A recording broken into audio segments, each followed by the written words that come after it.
¿Por qué lo cortan? No voy a...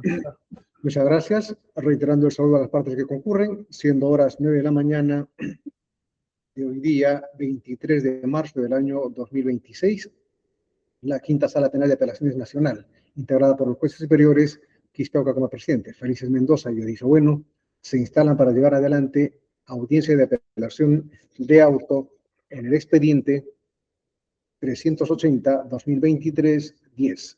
Se encarga la dirección de debates al señor juez superior José Odilio Bueno, quien tendrá a su cargo la conducción del desarrollo de la presente audiencia. Adelante, doctor. Muchas gracias, señor presidente. Muy buenos días a todos los asistentes a la presente audiencia virtual. Vamos a dar inicio a la misma, solicitando en primer término la identificación y acreditación de las partes. Por el Ministerio Público, buenos días, doctor. Acredítese. Muy buenos días, señores jueces superiores, señores abogados, señor presidente, señor rector de debates, señores acusados, partes procesales. Mi nombre es Telmo Morales Cruzado, fiscal adjunto superior titular de la Segunda Fiscalía Superior Penal Nacional, especializada en Derechos Humanos y contra el Terrorismo, con casilla electrónica 123746, domicilio procesal en Avenida Santa Rosa, 260, Cercado de Lima. Gracias. Gracias, doctor. Por parte de la Procuraduría Pública, si se encuentra presente algún abogado. No se encuentra presente, entonces seguimos con la defensa del investigado, del procesado.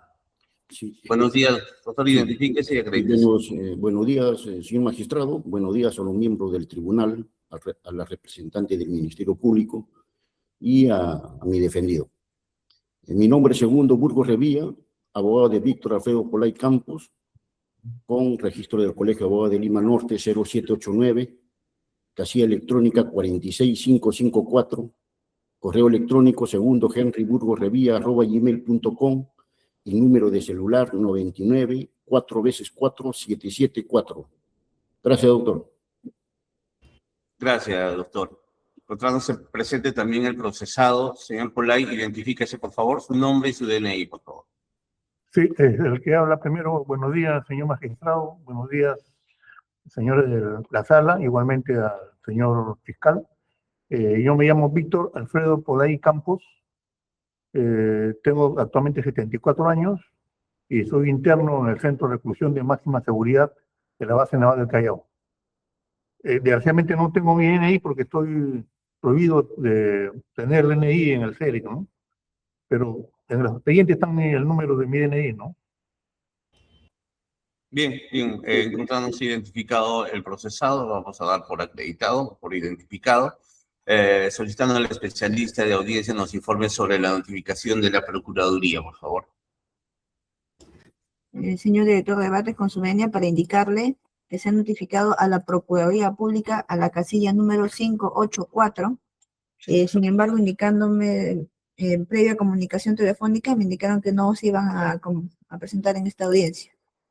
Ya se va a tengo que dar cuenta usted, señor director de debates. Muchas gracias, doctor. Vamos a dar por bien instalada la presente audiencia, considerando que han concurrido las partes convocadas, solicitando a la defensa del señor del procesado nos refiera si se desiste o se ratifica en el recurso presentado. Sí, doctor, una cuestión previa antes de empezar sobre el recurso de apelación. Dos cosas. Yo he presentado un escrito adjuntando el auto de enjuiciamiento y adjuntando mi escrito sobre el concurso retrospectivo para que se tome en cuenta como parte de las alegaciones de mi recurso de apelación. En segundo lugar, debo señalar que este tribunal tiene 3 apelaciones en giro. La apelación que hoy nos convoca, el recurso de apelación que se declaró fundado, la prescripción en el extremo de terrorismo agravado, recurso de apelación interpuesto tanto por la Fiscalía como por la Procuraduría, y que estaba programado su discusión el viernes 20 de marzo. Sin embargo, esa audiencia se ha reprogramado a pedido de la Procuraduría. También está en giro, doctor, una excepción de prescripción en el extremo del delito de homicidio en un contexto de grave violación de derechos humanos. Es un acto de infundado. Lo ha apelado tanto la defensa de Víctor Polay Campos como todas las defensas de Peter Cárdenas, Galvez Olachea, Humberto Manrique Tuya y Cícero García. Doctor, en este auto de improcedencia, en esta apelación de auto de improcedencia de prisión preventiva, se va a discutir la pronuncia de la pena. Y una parte fundamental. Señor abogado, perdón, señor. Previamente.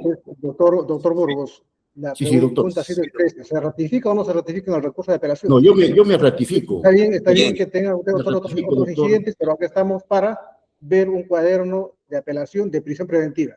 Sí, ¿Se doctor. ratifica o no se ratifica para proseguir o no proseguir con la audiencia? No, me ratifico, doctor. He pedido una cuestión Sí, previa. doctor, seamos concretos, doctor. El señor director de debate está dirigiendo el debate, pero vayamos a los temas puntuales. No, sí, doctor. No, Gracias, señor doctor. presidente. Doctor Burgos, por favor, un momentito. Le hemos escuchado que tiene esos dos puntos que tratar, pero no le hemos escuchado cuál es el punto que tiene. Cuestión previa, ¿para qué? Sí, Concretamente, doctor. Sí, doctor, concretamente. Ya iba a entrar al punto y el doctor, ¿no es cierto? Mi petición es lo siguiente. Doctor, así como se ha reprogramado el extremo de terrorismo, y dado de que hay una ambivalencia, si está o no prescrito, porque lo tratan como si fuese con efecto suspensivo, cuando Doctor, la ley no dice eso. concretamente, doctor. Doctor, pido de que se reprograme mi audiencia de prisión preventiva, esta audiencia de variación de prisión, de comparecencia de prisión preventiva, para que previamente se discuta el fondo. ¿Cuál es? Las 12 secciones, una ya tiene ya fecha, el otro ya también estaba señalado fecha, porque hay una que tiene el 13 de abril. Bien, tiene fecha. ya le hemos escuchado, doctor. Es mi Entendemos petición, que lo doctor. que Lo llevo a su solicita consideración. Gracias. es su reprogramación, Correcto. justificado en que hay otros incidentes que resolver. Al respecto, señor fiscal. Muchas gracias, señor Retrabates. Bien, en primer lugar, señalar que nosotros nos regimos en esta audiencia por el principio de congruencia recursal. Entonces, consecuentemente, hay que ser de alguna manera concretos y específicos en lo que se va a discutir en esta audiencia. La cuestión previa se refiere a otros incidentes que tienen otra naturaleza. No se refiere específicamente al tema concreto por el cual hemos sido convocados. Y si bien es cierto, los otros incidentes se refieren a otras cuestiones referidas a apelaciones respecto a improcedencia de acción y a prescripción de acción respecto a delitos, en este caso de terrorismo agravado, en dichos incidentes se debatirá y se discutirá lo que sea pertinente. Ya la sala incluso ha acumulado, en el caso de uno de ellos, los recursos de apelación que se refieren a la misma naturaleza y materia de uno de ellos, pero específicamente en esta audiencia, que es justamente para debatir la prisión preventiva, no vemos ningún tipo de hecho concreto que nos obligue a reprogramarla.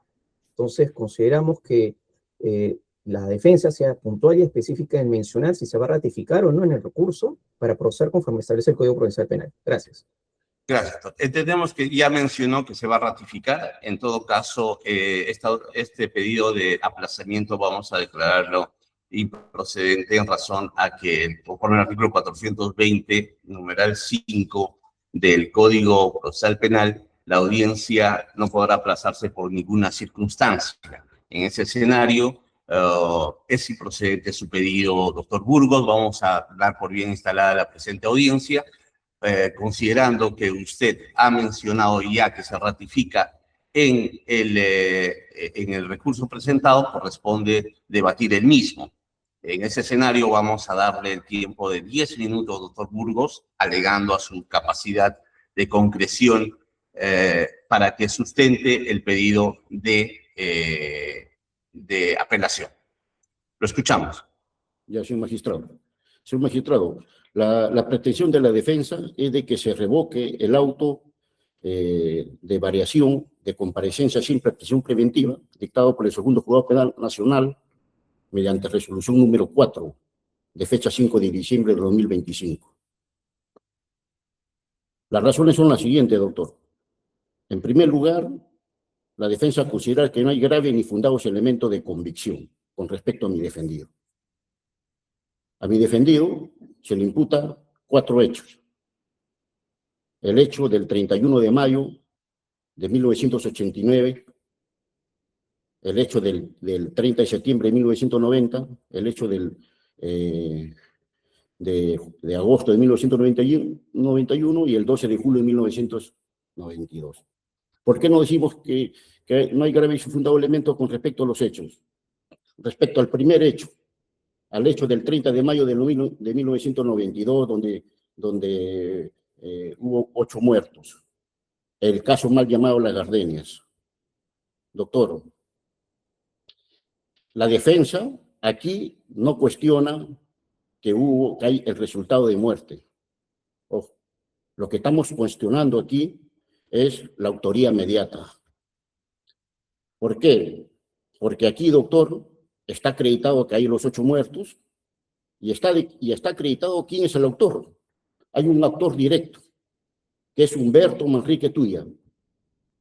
Este autor directo, ustedes, doctor, lo pueden ver, su autógrafa, a folios 3133 y 3144, y su declaración indagatoria a 3145 y 3155 del tomo 7 del cuaderno de apelación. Aquí, doctor, este autor directo ha narrado cómo han sido los hechos, en detalle. Y él ha dicho y se ha establecido de que no ha habido ninguna orden del MRTA. No hubo una orden de la dirigencia. No hubo una orden de mi defendido Víctor Polay Campos. Y ha dicho de que el hecho de disparar ha sido un acto autónomo de él, quien estaba junto con otro miliciano, ante una circunstancia específica de que lo iban a asaltar. Y para evitar ser reconocidos, doctor, ha dado muerte a estas 8 personas. También se ha aclarado acá claramente de que los 8 muertos no son homosexuales. No hay ningún móvil discriminatorio, doctor. Tampoco no ha sido en un lugar llamado Las Gardenias. Eso es falso también. Ha sido una vía pública en el pueblo fue el 9 de abril. La Gardenia está más allá. Por tanto, doctor, no hay móvil discriminatorio, no son homosexuales, doctor, no hubo una cuestión de la dirigencia, no ha sido un plan, sino ha sido un hecho circunstancial, un hecho de acto propio. Por tanto, doctor, acá no ha habido orden, no hay una orden. No hay ni una orden y tampoco no hay ejecutor fungible aquí. Acá el ejecutor es no fungible, es decir, un autor directo. Por tanto, doctor, y de los hechos también, cuando han levantado los cadáveres, ¿no ha habido algún volante del MRTA? No había ningún volante. ¿Ha habido alguna pinta? Nada, doctor.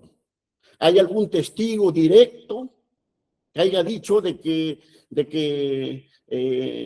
algún testigo o algún elemento integrante del MRT que ha dicho que ha sido producto de un plan? No. Entonces, doctor, en el primer hecho, mi defendido no tiene por qué cargar la responsabilidad de ese hecho, porque el hecho de ser dirigente no lo convierte de que él tiene que responsabilizarse por ese hecho, porque para la autoría inmediata tiene que haber un poder de mando, tiene que haber una orden, una cadena de transmisión. Eso lo ha dicho la jurisprudencia, entre otros casos, el caso Fujimori, que es conocido.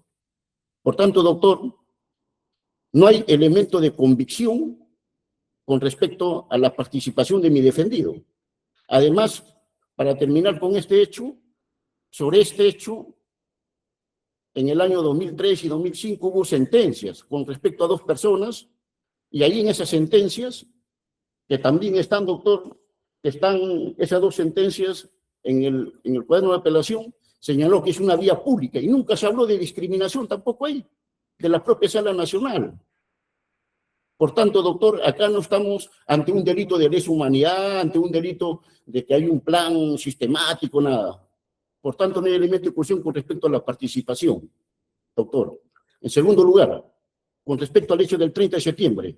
En el 30 de septiembre, aquí la defensa sostiene que no hay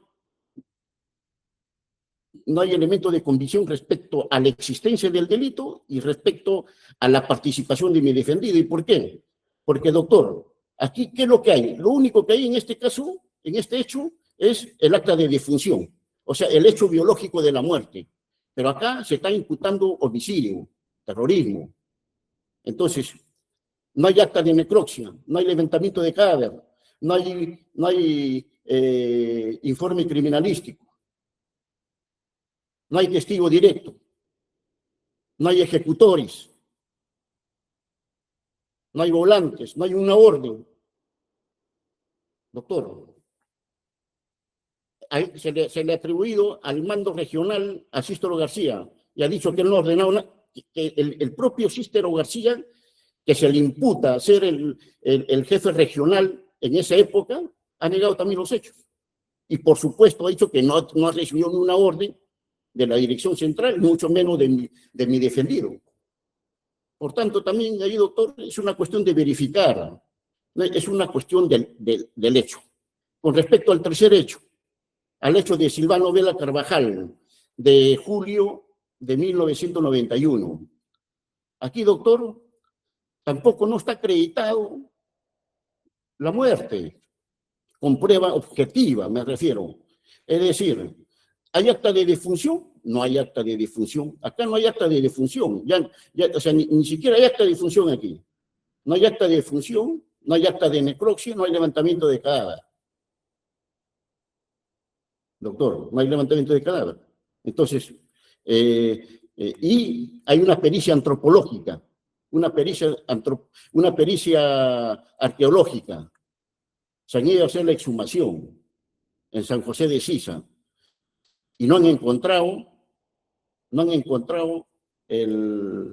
los restos óseos. Respecto a la participación tampoco. No solamente no hay un fundamento material con respecto a mi defendido, sino que este hecho se ha construido porque arrepentidos han dicho que han producido ese hecho.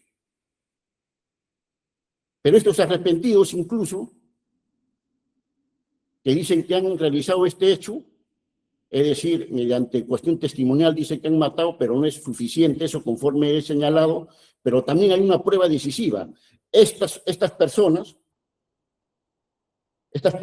de los ejecutores, supuestos ejecutores, nunca han leído el segundo comité central, nunca han recibido una orden, dice, no saben sobre una supuesta limpieza social, nunca dan orden de matar homosexuales, no conocen a ningún miembro de la dirección central.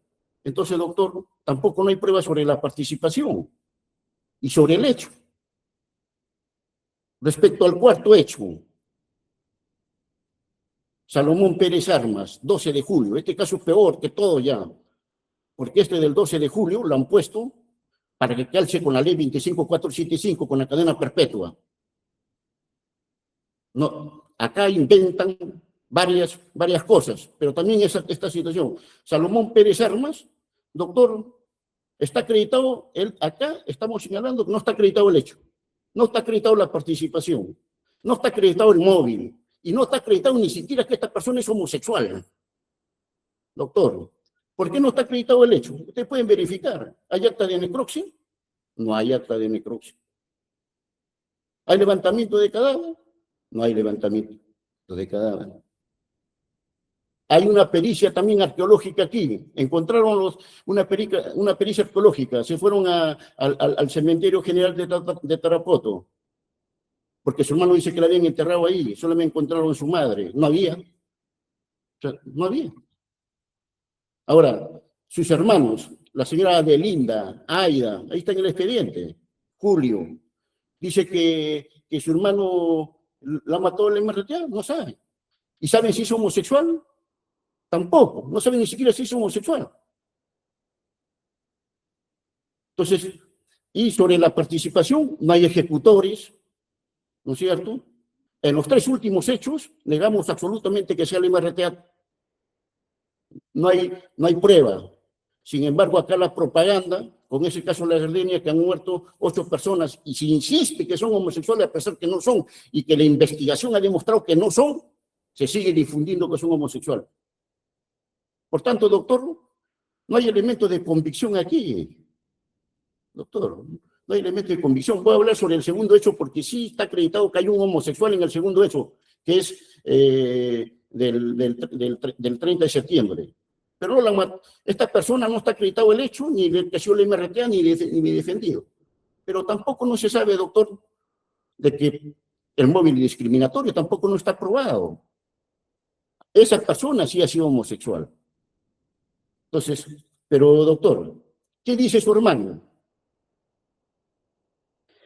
Su hermano del fallecido, Luis Alberto Pinchi Vázquez, es el fallecido. Su hermano ha venido a declarar. Ha declarado, dice que él se enteró después de 6 meses y le contó a alguien a quien le contaron y que tampoco no sabe si que ha sido por... y tampoco no sabe sobre el hecho. Por tanto, doctor, aquí se pretende construir con testigos de referencia y todos los testigos de referencia en el control probatorio han caído. Pues ahí está el auto de enjuiciamiento. Ni siquiera van a ir a juicio porque el artículo 166, numeral 2, prohíbe, se excluye esa prueba. Por tanto, con respecto al primer requisito, no hay elemento de convicción con respecto a la participación de mi defendido. Con respecto a la prognosis de la pena, hay 4 factores de la situación, doctor. Primeramente, usted ya ha notado que los hechos son del 89, 90, 91, 92. Es decir, hace 35 años. Todos sabemos, doctor, que en delito de terrorismo, porque acá están señalando 2 delitos, hago notar homicidio en un contexto de lesa humanidad y terrorismo. El delito de terrorismo, todo el mundo sabemos, porque el delito de terrorismo prescribe en forma ordinaria. ¿Cuándo prescribe el terrorismo en forma ordinaria? 20 años. ¿Cuánto prescribe en términos extraordinarios? 30 años. Y los 20 años. Mírese, doctor, si hubiera sido ordinario, tendrían que haber investigado el caso último, porque está una tesis de delito continuado del 12 de julio de 1992, hubiera prescrito el 11 de julio del 2022. ¿Cuándo abrieron investigación sobre ese hecho? En el 2018. El 2018. ¿Cuánto es para 20 años, doctor? 20 años del 1992, 20 años, ¿cuándo es? El 11 de julio del 2012. Es decir, cuando se ha abierto investigación, ya estaba prescrito. ¿Y aquí había algún acto de interrupción? No, porque recién se abrió en el 2018. Y por esa razón, el juez ha declarado prescrito el delito de terrorismo aplicando el plazo ordinario, porque incluso si hubiera aplicado extraordinario, ¿de cuándo es la formalización? Del 2013, ni siquiera le alcanza la interrupción, y nada, porque también hubiera estado prescrito. Pero acá es ordinario y nosotros sostenemos también que es ordinario, conforme nosotros hicimos la petición. Por tanto, ese delito tiene que estar expulsado al conteo, no deben tomarse en cuenta. Si es así, doctor, por eso que fue mi petición una cuestión previa, porque en derecho penal no hay, en derecho penal se ejecutan inmediatamente las resoluciones, no hay una ambigüedad. No estamos en el Código Procesal Civil. Entonces también yo he sostenido en mi escrito que se tiene que aplicar el recurso real retrospectivo. Porque hasta el 2006, ¿qué regía el principio de absorción? Nosotros todos aquí somos mayores, doctor. Antes no se sumaban las penas. Entonces, muertos, terrorismo. ¿Qué queda? Queda homicidio. Con la carátula de grave violación de derechos humanos. ¿Y cuánta pena tenía en 1992 homicidio calificado? Porque se ha previsto que es el homicidio calificado del 108, numeral 3. 25 años. ¿Y cuánto era el máximo de pena? El máximo de pena de... el máximo de... Era 25 años. Doctor Burgos, se ha excedido el plazo que se le ha otorgado. 3 minutos más, doctor. Estoy hablando, escúcheme, doctor. 3 minutos más vamos a conceder para que usted sea un poco más concreto en su exposición y vayamos al punto donde nos convoca todo el debate. 3 minutos más, doctor. Para aplicar el concurso oral retrospectivo. Por tanto, la pena máxima es 25 años. En caso se le condene por homicidio. Vamos a suponer. Mi defendido, ¿cuánto fue condenado? 35 años. Está absorbido. El otro argumento es una prescripción de homicidio en contexto grave en función de la ley 3700, la ley, no recuerdo ahorita el número, pero es un delito que la sentencia del Tribunal Constitucional, en su sentencia 190, ha declarado que es constitucional. Pero además, no hay prueba, doctor, no hay pena que imponer acá, porque no van a poder acreditar eso. No hay prueba de la participación. Entonces, no se cumple el segundo requisito de la prognosis de la pena más de 5 años. El tercer requisito, ¿mi defendido representa un peligro de fuga? No. ¿Por qué se le ha dicho que tiene peligro de fuga? Porque dicen que es fundador y dirigente histórico del MRTA. Pero aquí está la trampa. Es un hecho del pasado. Fue fundador, fue dirigente, fue del MRTA. Ya no existe el MRTA desde 1997. Estamos en 2026, señores. La realidad ha cambiado, el periodo histórico ha cambiado. Ya terminó ese periodo, ya terminó la etapa armada aquí. No hay ni fundador, ni dirigente histórico, ni existe el MRTA. Se le puede a una persona, se puede decir que representa un peligro de fuga por su pasado, es un derecho penal, doctor, y está en contra de lo que significa riesgo. El riesgo es una cuestión verificable, objetivo, es un asunto del pasado. En segundo lugar, dice que no tiene casa. Doctor, se han ido a la calle Los Fresnos 190 y dice que no tiene casa. Y eso ya, doctor, uno no sabe si es que lo dicen seriamente o cómo lo dicen. Porque si está 35 años, por supuesto que en su DNI esa casa no es. Sin embargo, para cuestiones futuras va a estar ahí, por una razón simple. Nosotros hemos acreditado que su familia, sus hermanos, viven ahí está el certificado, su DNI, está el certificado del notario. Y tiene triple numeración, y le hemos hecho ver que tiene triple numeración. Y su familia, y acá lo más importante, doctor, tiene una familia sólida. Sus hermanos, todos sus hermanos, lo vienen visitando de los años 90. O sea, están presos como él, porque se van a visitarlo y nunca lo han abandonado ni defendido. Tiene una familia sólida, por supuesto. Ese es el vínculo. No, ese es un vínculo. ¿Cómo establece el vínculo de la Fiscalía? Dice que no hay una relación de dependencia con respecto a los hijos. Es increíble.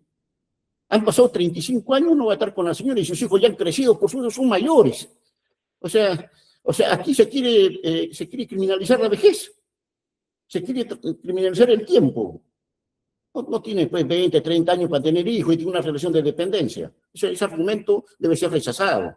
Y también, doctor, dice que ha fugado en 1990.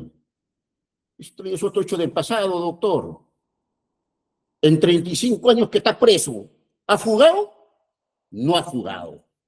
Son 35 años, porque si hubiese hecho verdad eso, entonces en estos 35 años hubiera fugado, hubiera intentado fugar, hubiera tenido sanciones. Son 35 años, doctor. Eso no se puede borrar. Es decir, Y con eso, acá es desproporcional o es inconstitucional esto. Ha cumplido 35 años el 3 de enero. Tiene 3 meses más informe ilegal. No se respeta ni el cumplimiento de condena en el Perú. A eso es la historia punitiva. Doctor, esto es un acto injusto. Que se aplique la ley. Cumplió su condena y la persona tiene que salir.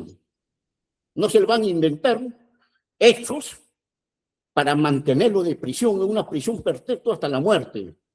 Por tanto, Bien, yo pido, doctor, y termino, Sí. de que por razones de proporcionalidad, porque se vulnera el principio de presunción de inocencia, no hay una motivación reforzada y no se cumple el artículo 268, tanto el 1, el 2 y el 3 incisos, doctor, por tanto pido de que se le restituya su comparecencia simple.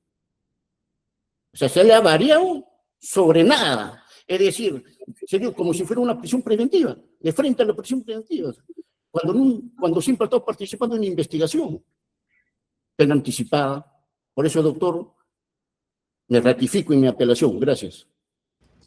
Bien, gracias, doctor.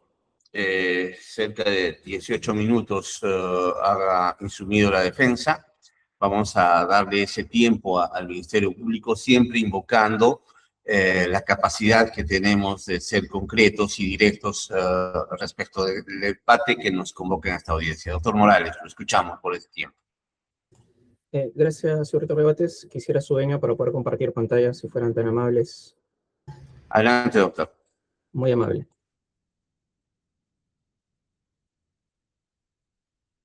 ¿Me confirman si se puede observar? Sí se ve, doctor. Adelante. Listo. Bien, hemos escuchado con bastante atención los alegatos, los argumentos de la defensa, y vamos a ser lo más puntuales y concretos posibles. Efectivamente, es objeto de impugnación la resolución 4 de fecha 5 de diciembre del año 2025, donde se impuso la variación de comparecencia simple a prisión preventiva, en este caso del señor Víctor Alfredo Pueblo Campos, por el plazo de 18 meses, la misma que ha sido fijada, que vencerá el 4 de junio del año 2027. ¿Cuáles son los agravios que están consignados en el recurso de apelación? Según lo que la defensa ha esgrimido en este recurso y que ha tratado de explicarnos ampliamente en el tiempo que se le ha otorgado, son estos. Primer agravio, que la resolución impugnada vulnera el artículo 268A del Código Procesal Penal por inexistencia de graves y fundados elementos de comisión. Inexistencia implica que no hay ningún elemento que podría ser valorado. El agravio número 2, que la resolución impugnada contiene una errónea determinación de la pena probable. Agravio número 3, la resolución no tiene o no sustenta el peligro de fuga. Y por último, el agravio número 4, que hay una desproporcionalidad manifiesta de la prisión preventiva y la conversión de la medida en una pena anticipada conforme ha concluido su alegato. Vamos a ordenar agravio por agravio para poder expresar nuestros fundamentos.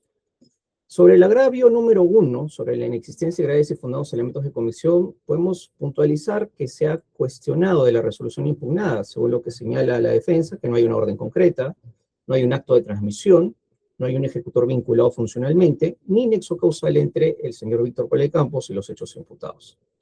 Se cuestiona entonces que existiría, de alguna manera, un prejuicio ideológico para poder sustentar la responsabilidad en presuntos elementos de convicción. Pero es necesario, en relación a este agravio, ubicarnos en el contexto y señalar por qué es que se inicia el proceso y, en este caso, la acusación que ya tiene fecha. Al señor Víctor Pueblo Campos se le está atribuyendo 4 hechos, conforme han sido descritos por la defensa. El primer hecho, que es el asesinato denominado caso Gardeñas, en el cual el 31 de mayo de 1989 un grupo armado del MRTA, al mando de León Humberto Manrique Tuya, asesinaron a 8 personas. Personas que fueron ejecutadas con disparos de armas de fuego en la cabeza. El hecho número 2 es el asesinato del señor Luis Alberto Pinchi Vázquez, suscitado el 30 de septiembre de 1990 por miembros del Frente Nororiental del MRTA, liderado por el señor Cícero García Torres. Asesinaron a esta persona, igualmente ejecutado con un disparo de arma de fuego en la cabeza. El hecho número 3, el asesinato del señor Silvano Vela Carvajal, suscitado en el mes de agosto del año 1991, que al igual que en los dos hechos anteriores, fue extraído por un grupo de milicianos del MRTA y también fue ejecutado con un disparo de arma de fuego en el pecho.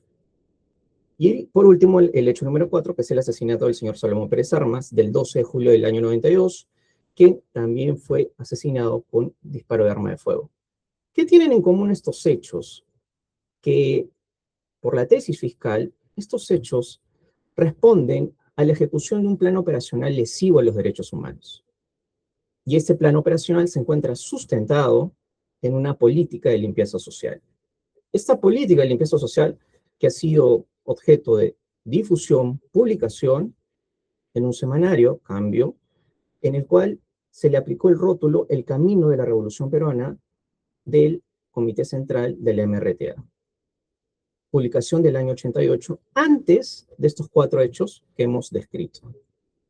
¿Qué lineamientos tenía este plan operacional, esta política? Que es, el objetivo de la revolución es crear un hombre nuevo. Un concepto filosófico que para esta organización era fundamental. ¿Y qué es lo que implicaba este hombre nuevo? Que es erradicar aquellos sujetos que para ellos eran considerados personas indeseables o personas que serían consideradas como lacras sociales. Por eso es que uno de los lineamientos dice que la construcción de la sociedad y la forja del hombre nuevo es erradicar los vicios, delitos y lacras sociales productos del sistema capitalista. ¿Y quiénes son considerados estas lacras sociales según este plan operacional? Personas consideradas homosexuales, drogadictos, prostitutas, y todo aquel que, según esta valoración de este plan, es considerado una persona indeseable para el plan de la revolución, del hombre nuevo. ¿Qué es lo que implica esto? Esto, señores jueces superiores, implica una grave violación a los derechos humanos, que vulnera directamente bienes jurídicos valiosos e inderogables, protegidos no solamente por nuestra Constitución, sino por tratados internacionales de los cuales nuestro país es parte y tiene obligaciones vinculantes. ¿Qué bienes jurídicos? La vida, la libertad, la integridad personal y la identidad de género. Porque en todos estos hechos, las víctimas tenían una condición común, y es que de su entorno social eran conocidos porque tenían la condición de ser homosexuales pertenecientes a la comunidad LGTBIQ+. Es decir, pertenecían a un grupo en situación de vulnerabilidad por los prejuicios que sufrían dada su orientación sexual. Esto, señores jueces superiores, evidencia que no estamos ante hechos aislados, como menciona la defensa. No estamos ante eventos, particularmente, que no guardan relación entre sí. Y por el contrario, estamos, señores jueces superiores, frente a una consecución de hechos graves que vulneran específicamente normas de la Convención Americana, artículos 1, 12, 25, artículos 3 y 19 del Pacto Internacional de Derechos Civiles y Políticos, y vulnera también derechos fundamentales protegidos por nuestra Constitución, artículo 1 y 2, y la obligación del Estado de investigar, sancionar, juzgar cualquier hecho que vulnere derechos fundamentales que está en el artículo 44 de la Constitución Política del Perú, puntualmente. La acusación fiscal se construye entonces por estos 4 hechos, y justamente dentro de los imputados no solo se encuentra el señor Víctor Polo Campos, como líder, fundador y miembro del Comité Central, sino también están incorporados otros acusados que también cuentan con la medida de prisión preventiva y que no están cumpliéndola porque se han evadido de ella, pero puntualmente, hablando del señor Víctor Polo Campos, se encuentra imputado en calidad de autor mediato por el delito de asesinato, previsto en el artículo 108, numeral 3 del Código Penal, y terrorismo agravado, previsto en el artículo 2 y 3, literal A, del decreto ley 2545. Ambos delitos, señores jueces superiores, en contexto de grave violación de los derechos humanos.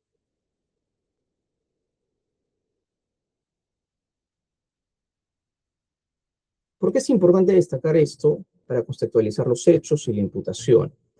Porque aquí se cuestiona el tema de la autoría inmediata para sustentar una imputación. Pero lo cierto, señores jueces superiores, es que en este caso la tesis que está en la acusación, el sustentado de la Fiscalía, muy bien ha hecho en precisar que no estamos ante una organización simple, sino que estamos ante una organización que tiene una estructura funcional, jerarquizada, organizada y formalizada. Cuenta con lineamientos, cuenta con objetivos y cuenta con una estructura que se subordina al Comité Central y al Comité Ejecutivo Nacional. Es decir, hay principios en los cuales existe disciplina dentro de sus integrantes que están unidos por justamente los planes operacionales y también la doctrina ideológica que ellos profesan.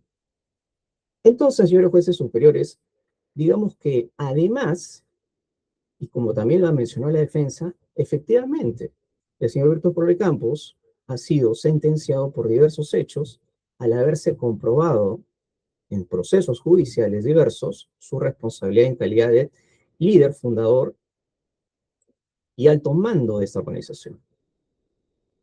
Uno de ellos, podemos citar el recurso de nulidad 3132-2006 Lima, que confirma una de las sentencias y lo condena a este señor.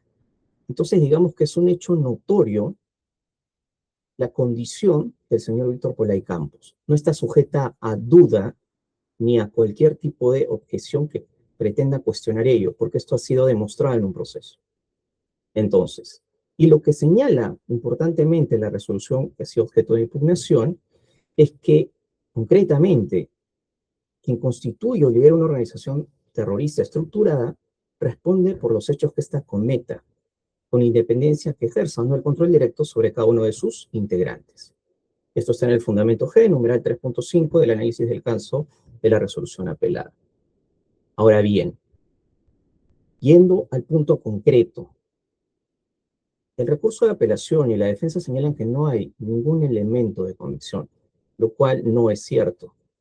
Por cada hecho, el Ministerio Público en el requerimiento que presentó ante la Judicatura presentó elementos de convicción generales y específicos por cada uno de los hechos. En el primer caso, conocido como Gardenias, así ha sido rotulado, fueron 44 elementos de convicción generales y 22 específicos. El caso François, hecho número 2, catalogado así, habían 23 elementos de convicción generales y 29 específicos. El caso Silvano Vela Carvajal, igualmente se presentaron 22 elementos generales y 16 específicos. Y en el caso Salomón Pérez Armas, 14 elementos generales y 11 elementos específicos. La resolución impugnada valoró cada uno de ellos y tomó en cuenta su descripción, su análisis y el aporte de cada uno de ellos en el punto 4.2 de graves y fundados elementos de convicción, página 11 a 22. Y específicamente por cada hecho, por cada asesinato, fue valorado del numeral 2.1 al 2.11, página 18 a 22 de la resolución impugnada. Que se quiera cuestionar el análisis del valor de cada elemento de convicción o el aporte probatorio que sustente cada elemento de convicción que ha sido adoptado por el juez, es una cuestión subjetiva de valoración del intérprete. Evidentemente, la defensa va a alegar que no existe, que no se sustenta, que no hay conexidad, que hay testigos de referencia, pero hay algo que se llama libertad de prueba. Y la libertad de valoración de la prueba a cargo de los magistrados. Entonces, queda en el magistrado analizar de manera razonable, objetiva, conforme a las reglas de la lógica, la máxima de experiencia, si determinado elemento de convicción es o no relevante para sustentar su decisión. Y para nosotros, el juez ha hecho el análisis correcto para determinar que sí existen elementos, graves y fundados elementos de convicción que sustentan uno de los requisitos para ordenar y establecer esta medida restrictiva de la libertad, que es la prisión preventiva. Respecto al agravio número 2, que es respecto a que se cuestiona que la resolución impugnada contiene una errónea interpretación de la pena probable. La acusación y también el requerimiento señala que se ha solicitado 25 años de pena privativa de la libertad por la comisión del delito de homicidio calificado, asesinato, por los 4 hechos que se han descrito. Asimismo, se ha solicitado la pena de cadena perpetua por el delito de terrorismo, que son las penas específicamente por las cuales se ha superado este requisito de prognosis de pena. Ahora bien, es cierto lo que dice la defensa y que han existido resolución judicial del órgano de primera instancia en el cual se ha declarado fundada una excepción de prescripción del delito de terrorismo, que claro, pondría en riesgo la pena de cadena perpetua. Sin embargo, lo cierto es que también el Ministerio Público ha presentado recurso de apelación que ha sido elevado y que está todavía pendiente de resolver a efectos de determinar si esa resolución será firme o puede ser revocada. Por tanto, no podemos hablar sobre hechos de alguna manera definitivos.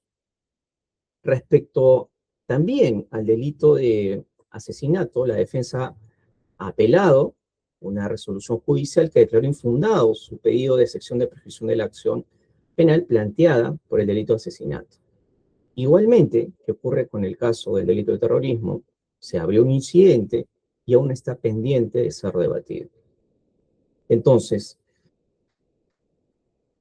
el razonamiento lógico que se desprende de ello es que en tanto y en cuanto no se hayan resuelto estos incidentes y no se adquiera la calidad de que adquieran el efecto definitivo ante segunda instancia, pues entonces subsiste el análisis de prognosis de pena que fue valorado y analizado por el juez en la resolución en materia de impugnación. Y eso obra en el punto 4.3 respecto al ítem gravedad de la pena, que obra en la página 26-27 de la resolución impugnada. Entonces, el argumento de la defensa en señalar que ya prescribió el delito de terrorismo y que de igual manera se va a plantear el concurso real retrospectivo y la prescripción de la acción penal respecto al delito de homicidio calificado, no se ha discutido y será objeto de debate en su oportunidad, pero no está nada definido aún en esos pedidos, tanto por el Ministerio Público como por la defensa, y por tanto se analizará en su momento. Por ello, el análisis que nosotros realizamos es que el análisis de prognosis de pena subsiste. Sobre el punto agravio número 3, señala que no existe peligro de fuga en la defensa. Sin embargo, nosotros señalamos lo siguiente. El señor Víctor Alfredo Poloy Campos tuvo residencia en la República de Francia y en el Reino de España, donde cursó su educación. Es cierto que se ofreció domicilio y una verificación notarial sobre dónde el señor tendría su residencia. Sin embargo, la Fiscalía también ha alegado, ha presentado documentación que indica que el señor Víctor Alfredo Poloy Campos no ha residido en ese domicilio, incluso desde antes de cumplir la condena. Citamos como jurisprudencia el Acuerdo Plenario 1/2019, en el cual se tiene que ponderar, es decir, un análisis razonable sobre las circunstancias que pueden favorecer o no una posible fuga. Y más aún en el caso de una organización criminal que tiene alcance a nivel del extranjero, por diversos factores como contactos personales y diversas posibilidades de acceder a que puedan ser extraídos del país o desarraigarse del país. Las otras personas que están acusadas en este proceso, señor Peter Cárdenas Schulz, Alberto Gálvez Oleche y María Lucero Cumpa Miranda, se encuentran sustraídos de la acción de la justicia en países de Europa. Eso lo ha sustentado la Fiscalía ante el juez en el debate de la variación de la comparecencia por la prisión preventiva. Incluso el señor Peter Cárdenas Schulz está refugiado en el Reino de Suecia. Es decir, doctor Morales, quedan 2 minutos del sí, tiempo que se te ha concedido. Sí, correcto. Nos falta poquísimo también. Es decir, tiene medios el señor para poder tener contactos en el extranjero, para poder desarraigarse y sustraerse de la acción de la justicia.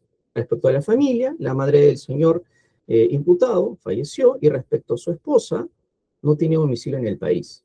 Existen informes de inteligencia de la DIRCOTE que señalan que el señor Víctor Pablo Campos pretendería conseguir asilo en alguna embajada donde puede justamente acceder a esta posibilidad de peligro de fuga.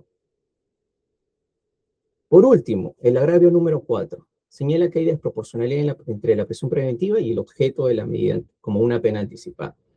Nosotros hemos solicitado en el delito de terrorismo la pena de cadena perpetua. Es una pena bastante grave y justamente por la gravedad es que existe el peligro razonable de fuga. Es necesaria porque no existen otras medidas alternativas que puedan asegurar la presencia del imputado para justamente hacer frente al proceso. Y el juez incluso ha valorado un hecho anterior, que es que existe en la sentencia una mención sobre la fuga de un establecimiento penitenciario por parte del imputado en el año 90, junto con otros miembros de la cúpula del MRTA. Puntualmente, entonces, señores jueces superiores, en mérito a estos fundamentos, el Ministerio Público solicita que se declare infundado el recurso de apelación formulado por la defensa y se confirme la resolución judicial impugnada. Y citamos como nota jurisprudencial que ya esta quinta sala penal, en un pronunciamiento anterior, con respecto a los otros acusados, tuvo la oportunidad de valorar todos estos factores y estos elementos a esta cúpula y confirmó una prisión preventiva que se impuso con anterioridad. Eso es todo. Muchas gracias. Gracias, doctor. Vamos a dar inicio a una fase corta de 3 minutos de réplica y dúplica, si así lo ven por conveniente los abogados de las partes. Doctor Burgos, derecho a réplica, 3 minutos. ¿Va a hacer uso de ella? Sí, doctor. Bueno, Lo escuchamos. todo lo que he dicho no es correcto de la Fiscalía. En ningún documento del MRTA, el segundo comité central, que es el punto central que la Fiscalía, de donde ha extraído supuestamente una política de limpieza social, doctor, no solamente es inexacto, sino es falso. Ni siquiera la terminología de limpieza social existe, doctor. Nunca se ha debatido en el MRTA y no hay en el documento, doctor, una supuesta política de limpieza social. Ni siquiera se hace mención a homosexuales.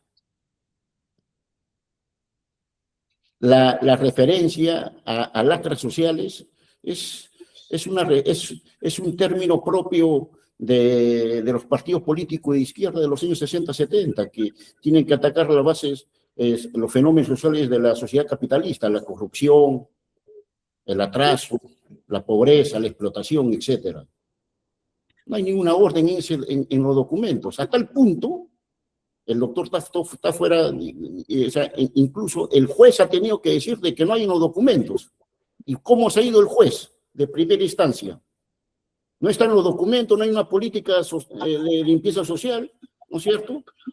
Dice, no hay una orden, o sea, no hay un documento, o sea, no hay un automatismo del documento, por tanto, o sea, el documento no mata, ¿no es cierto? No hay una política, no hay una orden, doctor, y dice de que eso entonces, por los hechos. Pero resulta, doctor, de que los hechos no están acreditados. Los hechos no están acreditados. Y no hay en los 4 hechos, no hay ninguna prueba que sea un móvil discriminatorio. No hay ninguna prueba que sea homosexuales, que lo mataron por homosexuales. Ni siquiera en el hecho 2, 3 y 4 ha sido el MRTA. Ya hemos hablado sobre el hecho 1. Entonces, ¿a qué viene esto de lesa humanidad? Yo le voy a decir, doctor, en los años 80 y 90 el MRTA fue combatido, el Estado lo combatió como terrorismo. Doctor, como terrorismo, o sea, leyes especiales, tribunales especiales, penas severas, que tiene más que de lesa humanidad hasta ahorita, internacionalmente también. El delito de terrorismo más que lesa humanidad, y por eso es que te ponen el San Benito de terrorismo y te comienzan a atacar países incluso. ¿Por qué lo hacen, doctor? Están recalificando los hechos. Es decir, ya ahorita ya no es terrorismo, sino es supuesto grave violación de derechos humanos. ¿Para qué? Para que eternamente sigan juzgando, investigando y juzgando. Es decir, Hay una recalificación sobre los hechos en total, pero si fueran consecuentes, entonces mi defendido debe estar libre, porque ya no es terrorismo en todo, en consecuencia de grave violación de derechos humanos de 25 años, y está más de 35 años, o sea, más de 10 años preso en exceso, y todos los presos de terrorismo deben salir también, porque están recalificando. Eso es, doctor. Bien, doctor. Se tiene que probar los hechos, el autor, sí, la organización, y recién ver el contexto, pero lo hacen al revés. Es decir, ya en su cabeza, ya no escuchan ahora, doctor. Dice, él es humanidad, y ven los hechos, hay 4 hechos aquí, entonces él es humanidad. El MRTA, doctor, ¿cuántas acciones ha hecho? Y mi defendido ha sido condenado de 1984 a 92, todos los hechos. Incluso, esos hechos pertenecen a ese mismo periodo histórico. Doctor, en segundo lugar, también no es correcto lo que dice de que los otros dice que han fugado. No han fugado, doctor. Han pedido prisión preventiva contra los otros cuando han estado afuera. Incluso se han enlazado a la audiencia de prisión preventiva. Pero ahora se les persigue. Es una persecución eterna, doctor. Entonces, aquí es una cuestión objetiva. Hay grupos, existe el MRTA como grupo armado, está haciendo atentados, acciones, propaganda armada. Doctor, eso no existe hace como 30 años, doctor. Pero sin embargo, se han quedado en el tiempo. Por eso, doctor, esa situación. Y lo otro, con respecto a su domicilio. El domicilio está aprobado incluso, doctor, porque incluso esa parte del domicilio donde va a vivir, la parte de su herencia lo han confiscado el Estado, como pago de la reparación civil, y ahí sigue viviendo sus hermanos, por eso que va a vivir en la parte de sus hermanos. Entonces es una situación concreta. Doctor, yo le pido que usted analice el expediente y va a ver, doctor, por eso de que ellos dicen 44, no hay elementos de convicción, doctor. Desgraciadamente, dicen limpieza social, han puesto eso, pero ni siquiera todos allí, doctor, con eso termino, han venido intelectuales, historiadores, hasta gente de la NICOTE, ha salido, nadie sabe de limpieza de política social, Ese es un invento de la Fiscalía y de la Procuraduría para mantener los presos mi defendido. Gracias, doctor. Derecho a dúplica, señor fiscal, lo escuchamos. Muchas gracias, señor rector Rebates. Bien, señalemos de que no existe falsedades en este caso por parte del Ministerio Público. El programa, el plan operacional existe y ha sido adjuntado justamente al requerimiento y ahora en los tomos 10 y 11, folios 1982 a 2065, que en copia certificada fue presentado. Igualmente, la copia del tercer comité central de la MRTA de septiembre del 90, de los folios 8.821 a 8.908, del tomo 55. Entonces, señores jueces superiores, no es que aquí estamos hablando de falsedades o de inventar cosas. En segundo lugar, sobre el tema de la presunta recalificación de lesa humanidad, grave violación de los derechos humanos, creo que acá hay un problema de interpretación sobre categorías jurídicas en el derecho internacional de los derechos humanos, que lamentablemente consideramos que la defensa no lo ha tenido en cuenta y esperamos que este tribunal sí. En el derecho internacional de los derechos humanos hay diferentes categorías jurídicas objeto de protección. Y particularmente para el caso de terrorismo, que la Fiscalía está en este caso sustentando, es la categoría jurídica de grave violación a los derechos humanos. No nos estamos refiriendo a crímenes de lesa humanidad, porque crímenes de lesa humanidad no han existido específicamente en el Perú anteriormente, en el periodo donde se están acusando estos hechos. Estamos hablando de la categoría jurídica de grave violación a los derechos humanos, conforme lo he sustentado, que vulnera bienes jurídicos valiosos inderogables. Y cuando digo que son valiosos e inderogables, es porque en el derecho internacional de los derechos humanos adquieren la calidad de jus cogens. ¿Y cuál es el efecto de la calidad del jus cogens? Que son imprescriptibles. Acá no estamos hablando de un componente ideológico, político, porque somos técnicos, somos profesionales en derecho. Puntualmente es ello. Ahora bien, respecto al domicilio, muy bien hace la defensa en señalar que las propiedades del señor Víctor Polaev están siendo objeto de embargo y remate judicial. ¿Cómo va a alegar entonces que tiene un arraigo o un domicilio fijo? señala que va a vivir en el domicilio de los hermanos. Pregunto yo, ¿eso acredita o sustenta un domicilio, un arraigo sólido, eficaz, seguro para fines del proceso? La respuesta es evidente, no.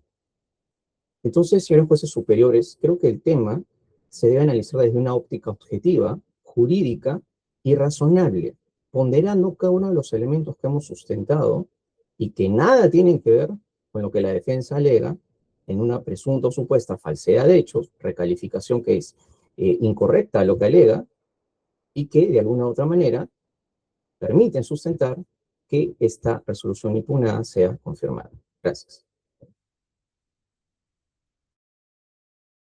Cerramos el debate, pero aperturamos una fase de preguntas y aclaraciones de parte del colegiado, de parte de esta dirección de debates.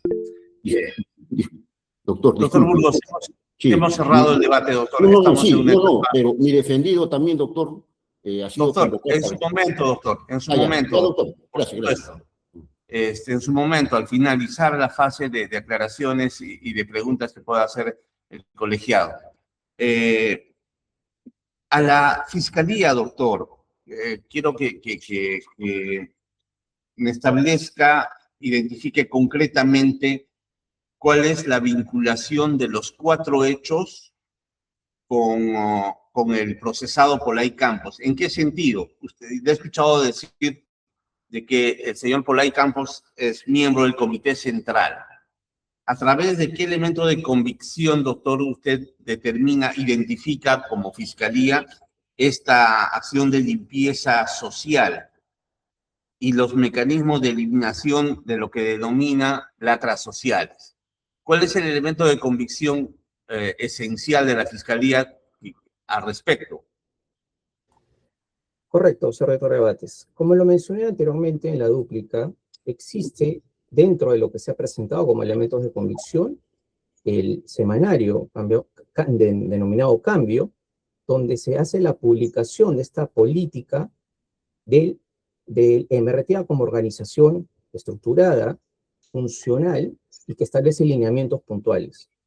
Entonces, en una organización compleja como es la organización terrorista MRTA, y de respecto a la autoría inmediata que se está sustentando, es un hecho notorio, el señor Víctor Polay Campos fue líder, fundador, que diseñó, difundió y estableció estos lineamientos y estas políticas. En ese sentido, lo sustentamos también con las sentencias que se han presentado, también al requerimiento. En este semanario Cambio, doctor, disculpe que le corte para ser un poco más concreto, porque ya es una fase de preguntas y aclaraciones y alegaciones, ¿no? En este semanario Cambio se publica el documento por el cual se incorpora aspectos de limpieza social y eliminación de lo que denominan lacras sociales. Correcto, y se denomina El Hombre Nuevo. El Hombre Nuevo. ¿En qué documento interno del MRTA habría obrado esto? Si es que ha obrado algún documento interno o algún acto del MRTA. Lo que se ha ofrecido es justamente las copias certificadas del segundo Comité Central del MRTA de agosto de 1988, que fueron publicadas en este semanario. Entonces, aquí en estas copias certificadas de este segundo Comité Central están los lineamientos. En este Comité Central habría intervenido el señor Polay Campos. Correcto. Y en este Comité Central establecería esos mecanismos de eliminación de lacras sociales. Efectivamente. Bien. Actualmente, ¿cuál es la etapa del proceso, doctor?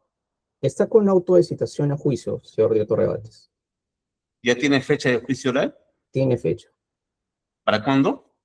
Creo que es para el 8 de junio, me parece, de este año. Ya. Y la condición jurídica de los otros coprocesados. Están no habidos. No, claro, están no habidos, pero ¿cuál es su condición? ¿Hay algún mandato Sí. judicial respecto de ellos? Sí, efectivamente, hay un mandato judicial que justamente lo mencioné al concluir mi exposición, que es la resolución 12 del 16 de febrero del año 2024, que la quinta sala penal confirmó una solicitud de prisión preventiva contra los señores Lino Humberto Manrique Tuya, María Lucero Cumpa Miranda, Peter David Cárdenas Schulte y Alberto Gálvez Olechea, quienes son coacusados justamente al señor Popolari. Gracias. Antes de correr de traslado de la respuesta del señor fiscal, doctor Burgos, una pregunta. Usted, de los hechos imputados por el Ministerio Público, se desprende un común denominador en los 4 hechos objeto de imputación, que es la existencia de personas con con condición sexual de ser homosexuales. Eso usted ha cuestionado por un tema de acreditación, básicamente.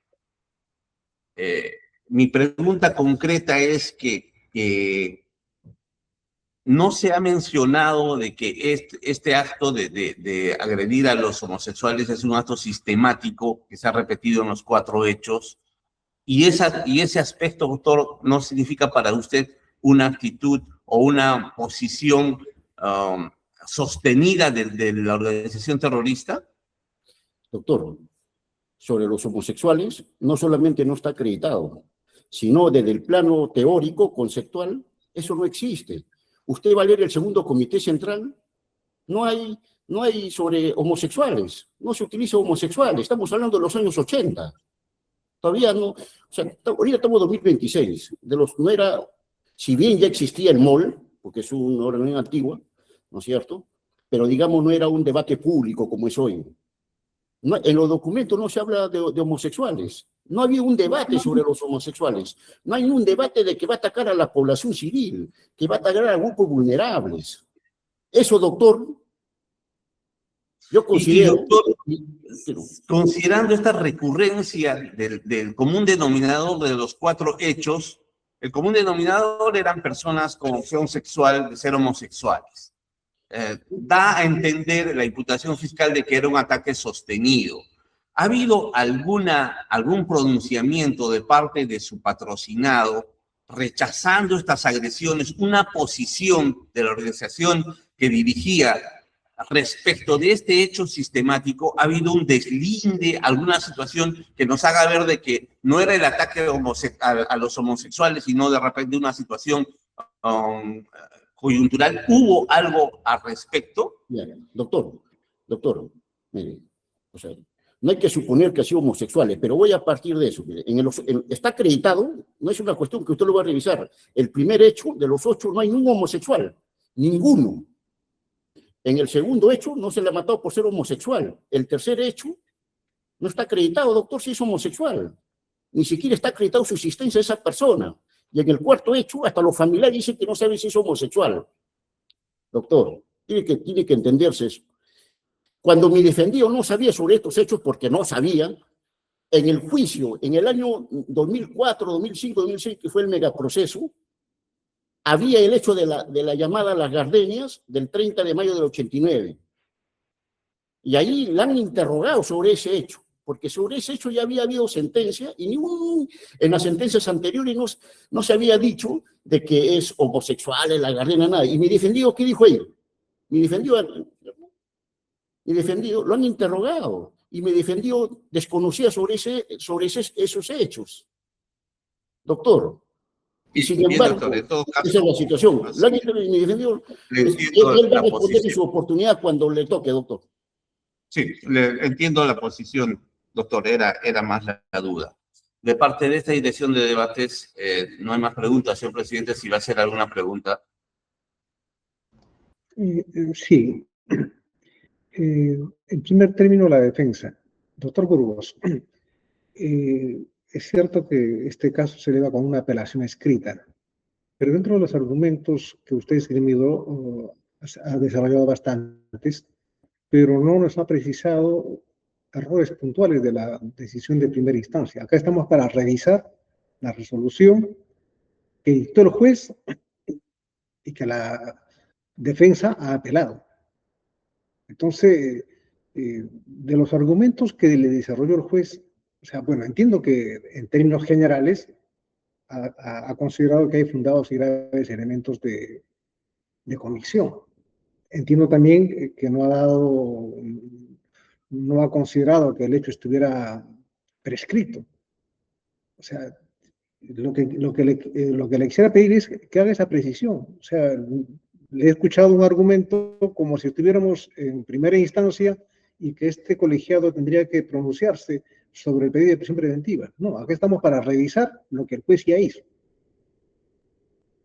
Y por eso le voy a pedir, o sea, con relación a los argumentos que usted ha esgrimido, o sea, respecto a los fundados y graves elementos de convicción, bueno, en algunas partes usted dice que no hay suficientes elementos de convicción, y el juez que toma en cuenta entonces para declarar fundada el primer elemento, y con relación a la prescripción que le dijo.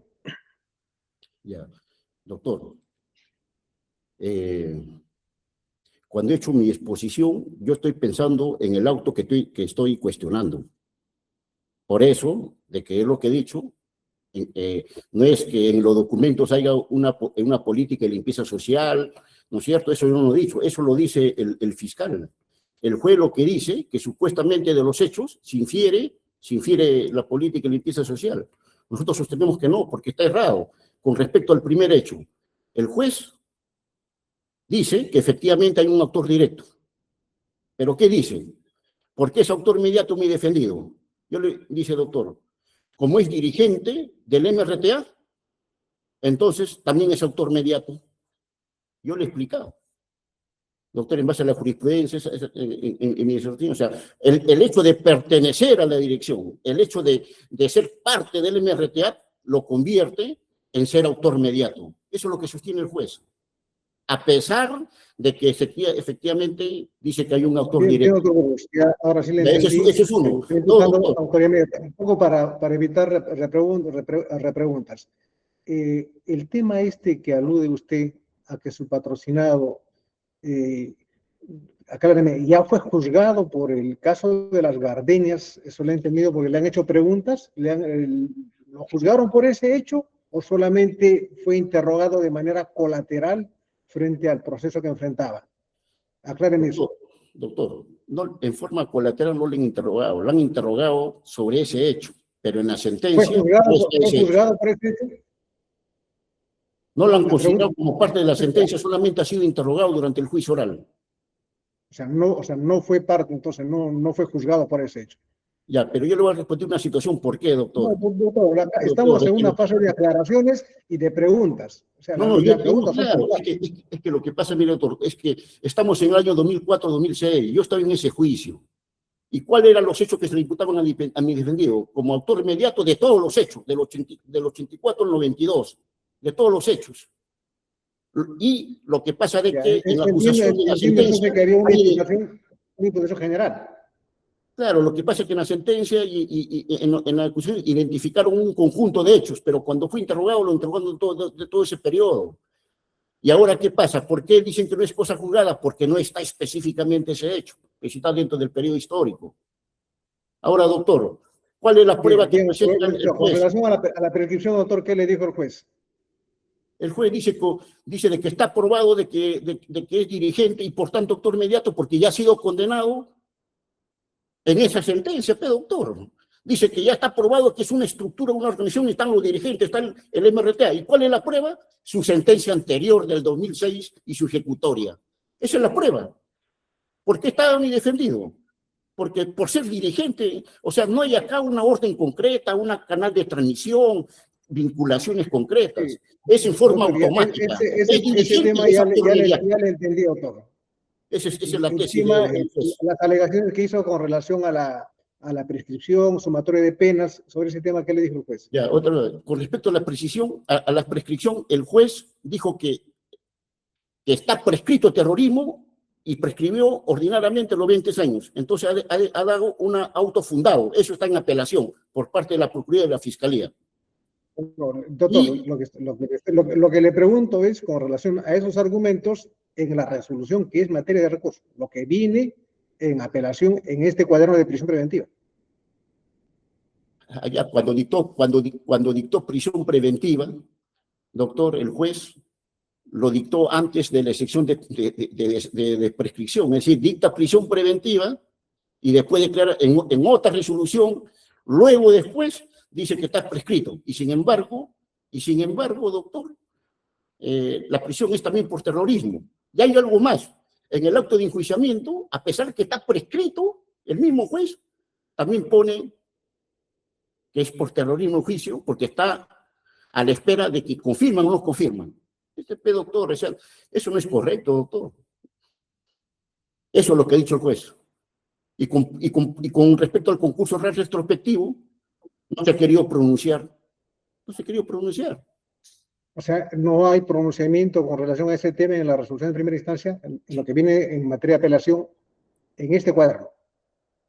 Yo lo he puesto como un agravio concreto el concurso real retrospectivo, porque es parte de la prognosis de la pena. Bien, gracias. Sobre lo preguntado, si la Fiscalía desea pronunciarse. Sí, señor presidente. Efectivamente, sobre lo último, precisar que el Ministerio Público ha apelado justamente esa prescripción del delito de terrorismo. Y consideramos que, como lo hemos explicado, subsiste el análisis respecto a lo que se analizó en la resolución apelada. El Ministerio Público, doctor, esa información puede ser colateral. Lo que estamos preguntando es qué tiene o qué contiene la resolución de primera instancia sobre ese tema. Sobre ese tema es que justamente la resolución de primera instancia valora los dos delitos, asesinato y terrorismo agravado, con la prognosis de pena que la Fiscalía ha argumentado. Mas no se ha alegado temas de prescripción o temas relacionados a lo que la defensa ha alegado. Entonces, en su momento no lo cuestionaron y la defensa tampoco hizo algo para cuestionar ello. Sí lo cuestioné, doctor. Doctor Burgos, doctor. Aquí tenemos un orden. A cada uno se le pregunta y se le da oportunidad y no interviene cuando... Doctor, ahí está mi escrito de oposición donde digo lo que estoy diciendo incluso hoy y que el juez... Aquí, doctor, quien dirige el debate son los jueces, no los abogados. El Ministerio Público, si puede complementar y quisiera ser preciso. Bueno, en nuestra sistemática penal hemos tenido un sistema de sumatoria de penas, pero esto no ha sido desde un inicio. Antes, la pena más grave absorbía, o el delito más grave, la pena del delito más grave absorbía a los delitos menos graves.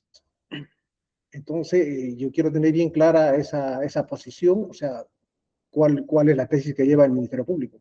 La tesis es que en el caso de delito de terrorismo agravado estamos solicitando cadena perpetua. Y evidentemente la cadena perpetua va a implicar ya no un tema de temporalidad. Entonces sustentamos la prognosis de pena en esa pena probable en el delito de terrorismo agravado. Su micro. Bien, doctor. Ahora necesito que me precise este tema que la defensa indica de manera reiterada. Usted lo he escuchado decir que esta política, digamos, de atentar contra personas homosexuales habría sido una política del partido Movimiento Revolucionario Tupac Amaru, y que eso usted lo acredita con una publicación de la revista Cambio. Lo que la defensa sostiene, y le he entendido así, es que no se alude allí a la palabra homosexuales. O sea, si bien se alude a lo que es lacra social, o sea, pero no se puede establecer que al decir lacra social involucre directamente a homosexuales. O sea, ahora, el señor director de debates le ha pedido una precisión, o sea, en qué basa, qué elemento objetivo se tiene para decir, o sea, que esta agrupación, que en su momento se alzó en armas, buscó la eliminación de personas que tienen esa opción sexual.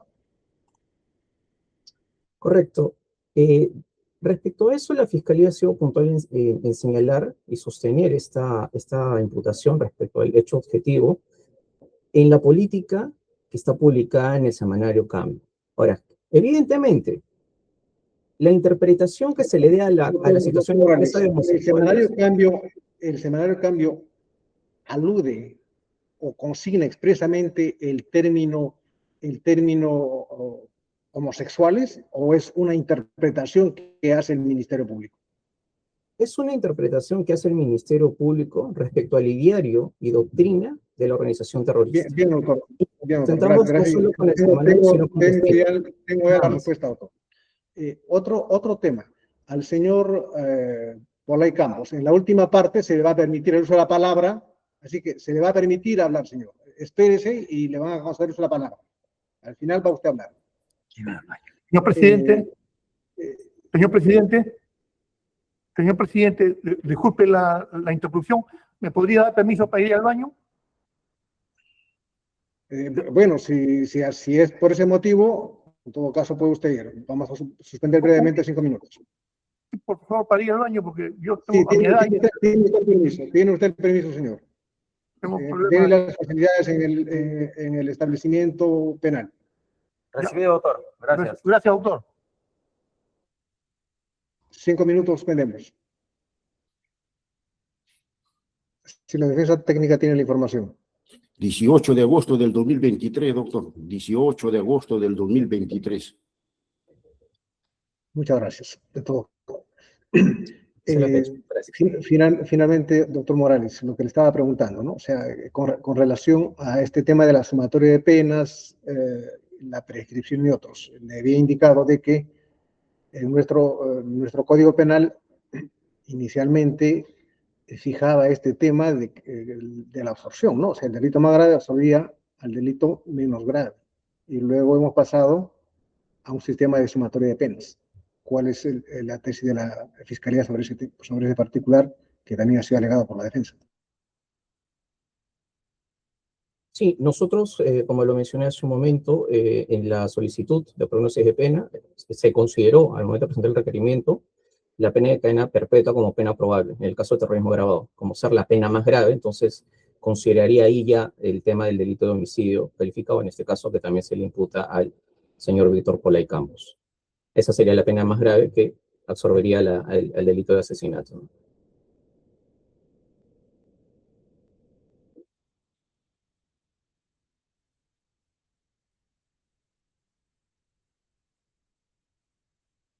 Finalmente, en cuanto a elementos de convicción, la defensa sostiene de que con relación a los casos 3 y 4 que estarían siendo objeto de proceso, no se tiene ningún elemento con relación a la muerte. Se han hecho, entiendo que se habrían intentado hacer exámenes en los cadáveres, pero con resultado negativo.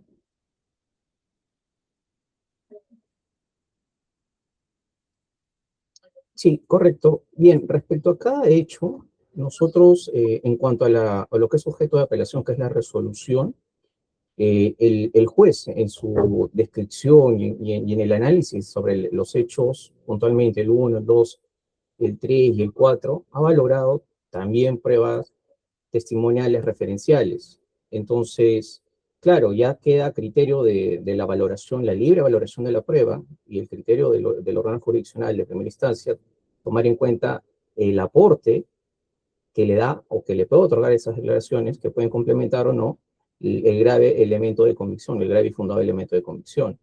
Evidentemente, en su momento en juicio se analizará si es que esa prueba es suficiente para sustentar o no una condena, pero basta en el estándar en el cual estamos que sea un elemento que para el juez le sirva para sostener ese grave y fundado elemento de convicción.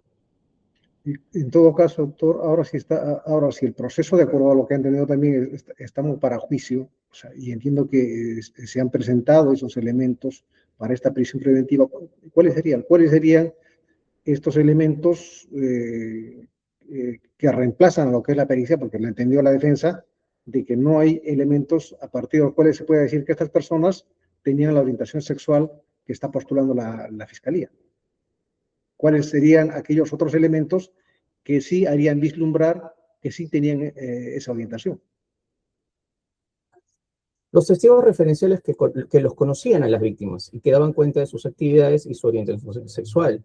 En el caso, por ejemplo, del hecho 4, está además un elemento objetivo, que es un acta de defunción, que es del señor William Pinchi y Suiza también su declaración, que justamente narra las circunstancias en que la víctima habría sido extraído por parte de milicianos de la organización MRTA.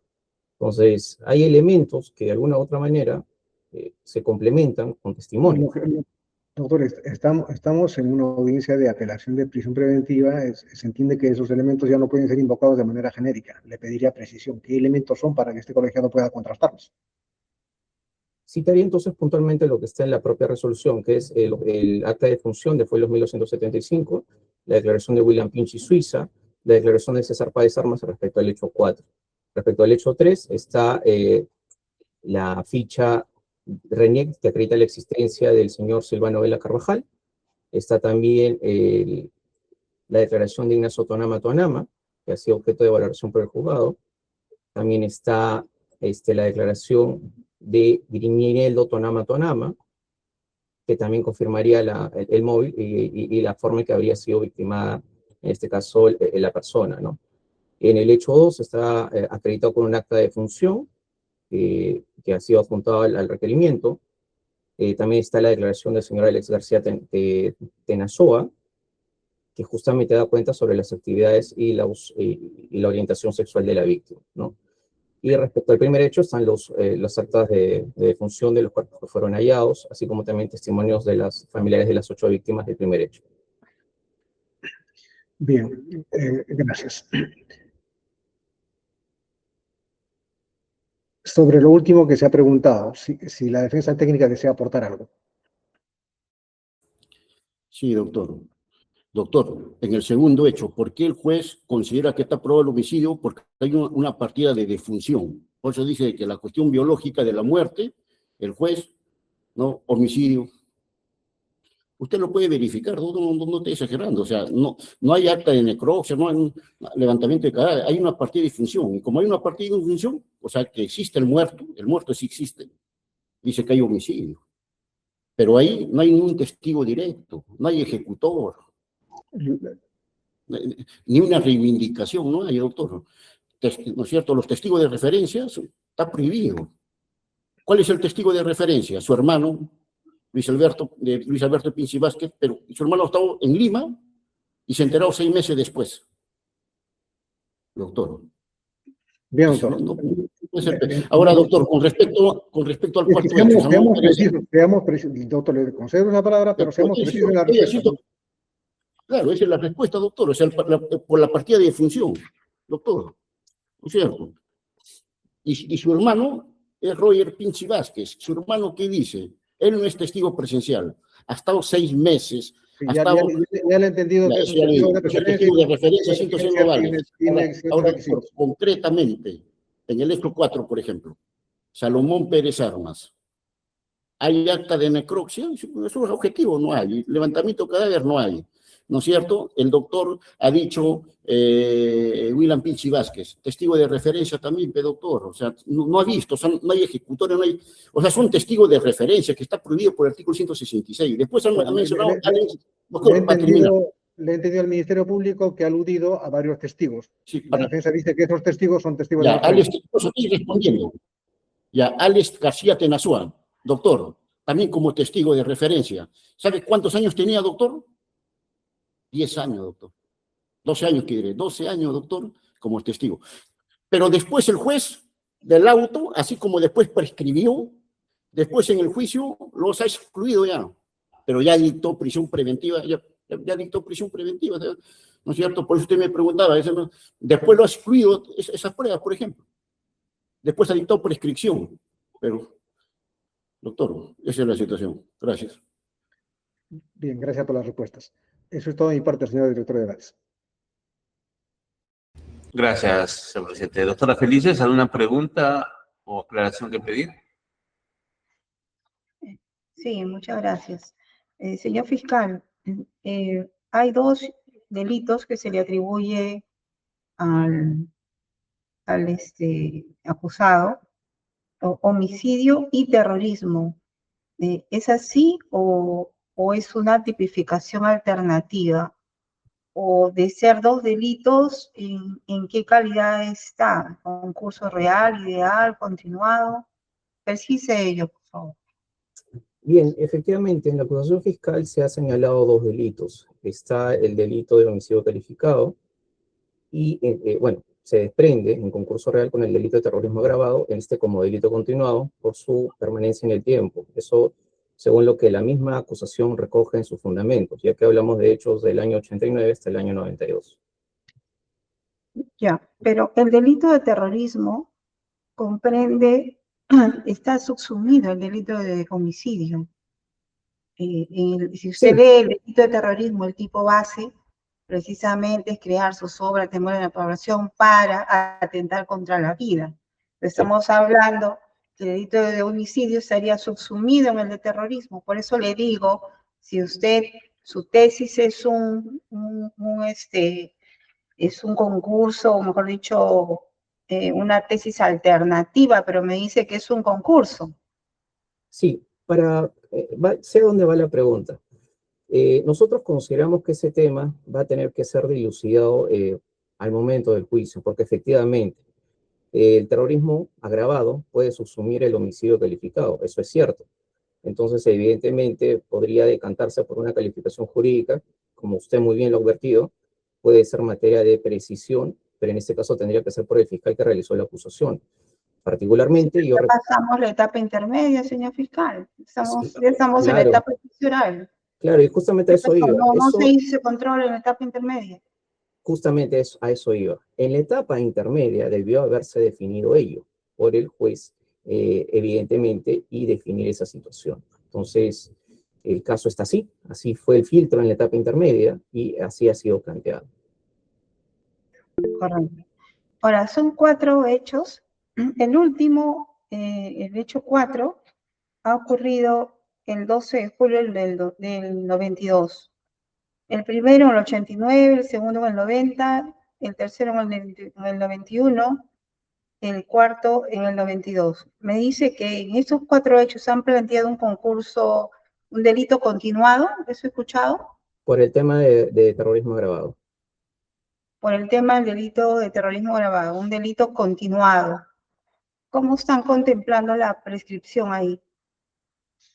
Bien, para nosotros, como lo expliqué al momento de sustentar nuestros fundamentos, este es un caso en un contexto de grave violación de los derechos humanos. Entonces, ubicamos... O sea, esta es la posición de ellos cogen y no son correcto, son imprescriptibles. Ya. Ok, ya. Entonces no han aplicado lo que establece la ley en el caso de... el señor ha sido sentenciado por cadena perpetua, ¿no? A cadena perpetua, mejor dicho, en un caso anterior. No, él ha sido sentenciado a 35 años en un caso anterior. Ya, 35 años, pero en este caso están pidiendo cadena perpetua. Correcto. Ya, pero la prescripción en cadena perpetua, desde el ámbito normativo, porque el abogado ha señalado que debería contemplarse 20 años, pero para los casos de cadena perpetua, ¿es así? Para nosotros, desde el punto de vista de que es imprescriptible, el tema debe ser materia de juzgamiento. Ah, ya, no analizan el tema normativo. No. Ah, se van de frente a la... Sí.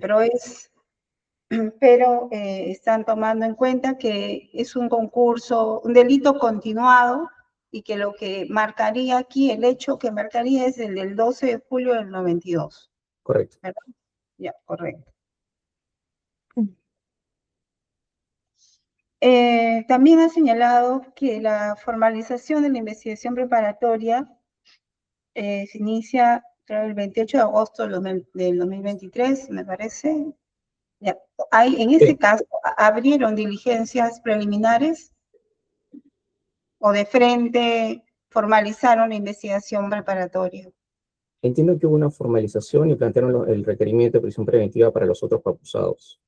No abrieron diligencias preliminares. No recabaron información previa. No, ya había información previa. Ya había información previa. Ya había información previa. Ah, ya había información previa y con eso formalizaron. Correcto. Ya, correcto.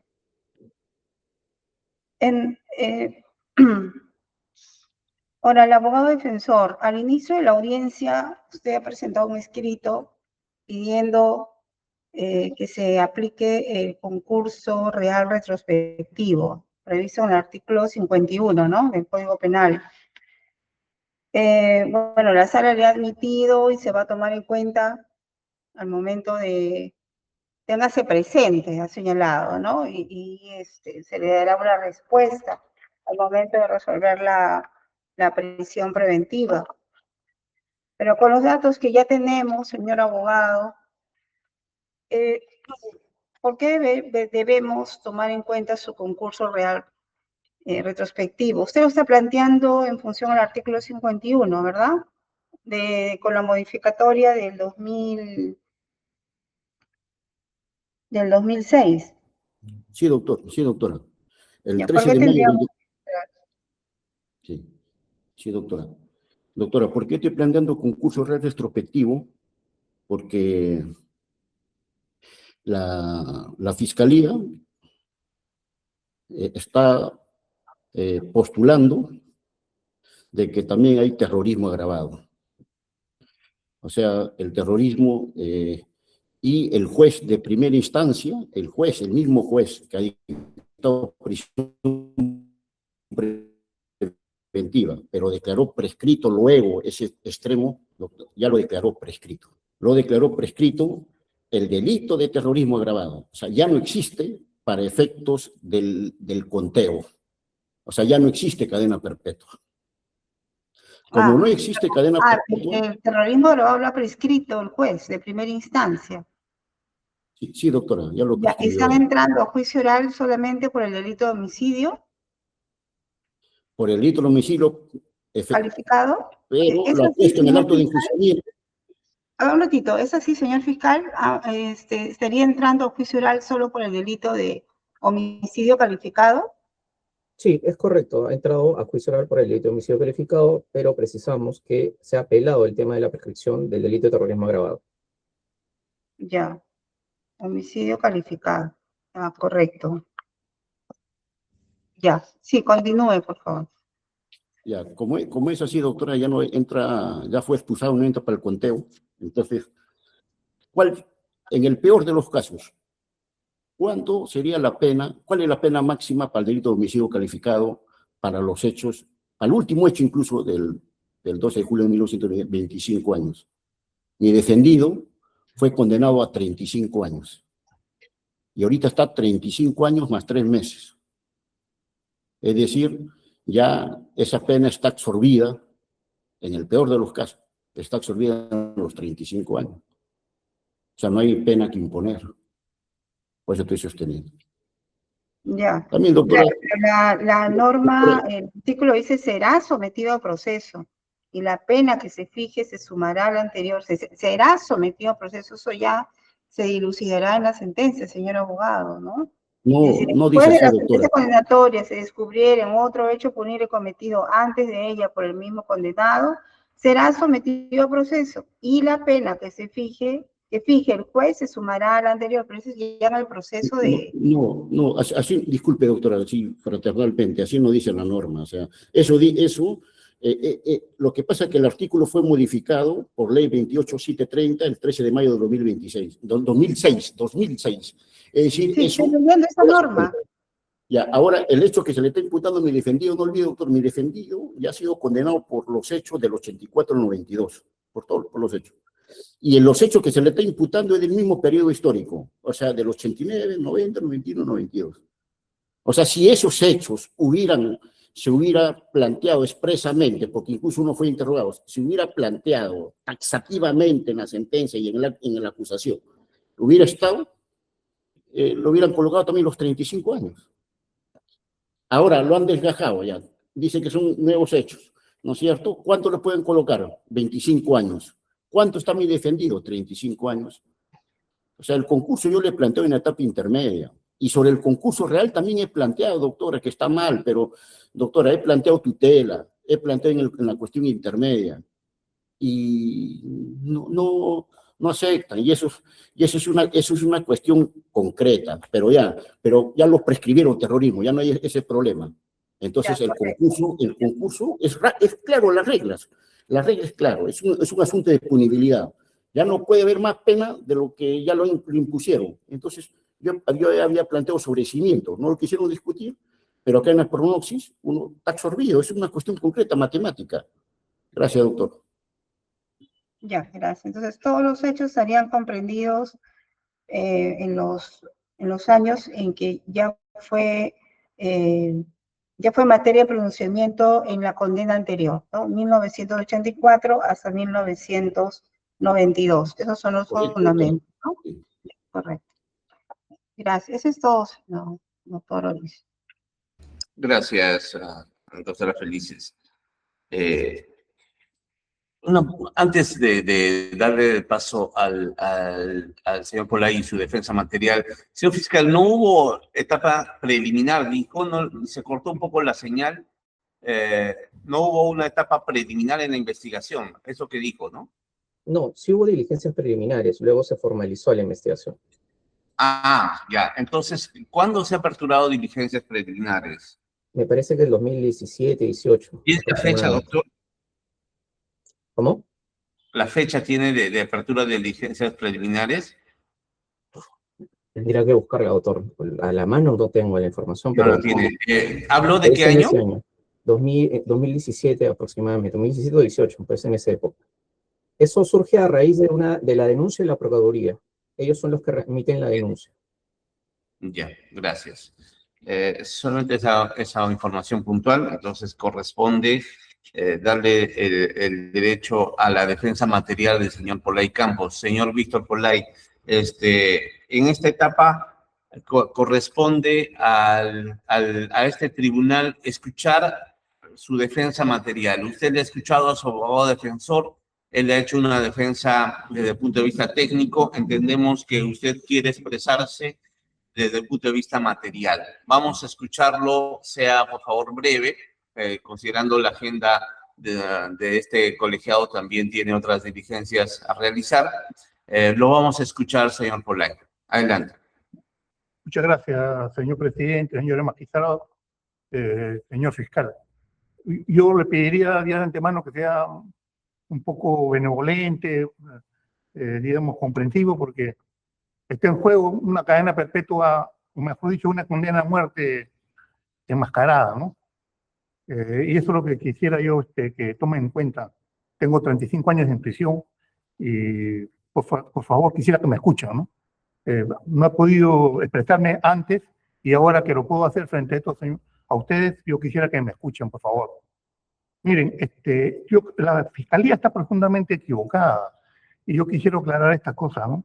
Ellos plantean de que en el MRTA, en el segundo comité central que se realizó en el mes de agosto de 1988, en un documento programático de lo que planteaba el MRTA en caso que conquiste el poder, iba a construir una sociedad nueva con un hombre nuevo, libre de todos los vicios, libre de todos los males de la sociedad capitalista, dice ahí.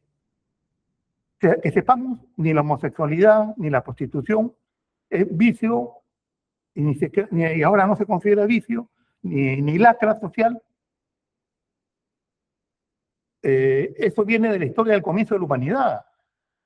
Entonces, cuando el MRT dice estas lacras sociales del sistema capitalista, se está refiriendo a la corrupción, a la miseria, a la pobreza, a la explotación. Y dice erradicaremos, no dice mataremos.